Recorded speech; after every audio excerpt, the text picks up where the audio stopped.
భద్రాద్రి కొత్తగూడెం సుజాతానగర్లో ప్రభుత్వ వరి ధాన్యం కొనుగోలు కేంద్రాలను రైతు సంఘాలు పరిశీలించారు. నెల రోజులుగా ధాన్యాన్ని కొనుగోలు చేయకపోవడంతో ధాన్యం పాడైపోయిందని వాపోయారు. వర్షానికి తడిసిన ధాన్యాన్ని కొనుగోలు చేయాలని డిమాండ్ చేశారు.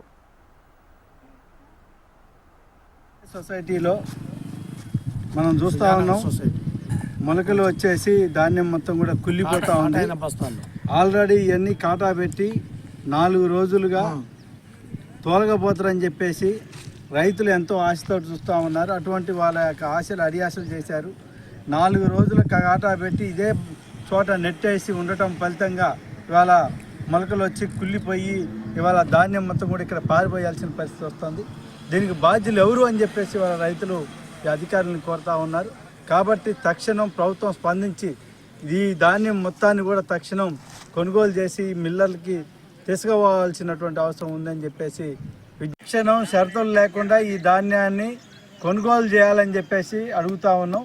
ఒకవేళ చేయకపోతే మాత్రం మొత్తం రైతాంగంతో పెద్ద ఎత్తున ఆందోళన కార్యక్రమాలు చేపడతామని చెప్పేసి కూడా ఈ ప్రభుత్వాన్ని డిమాండ్ చేస్తాం.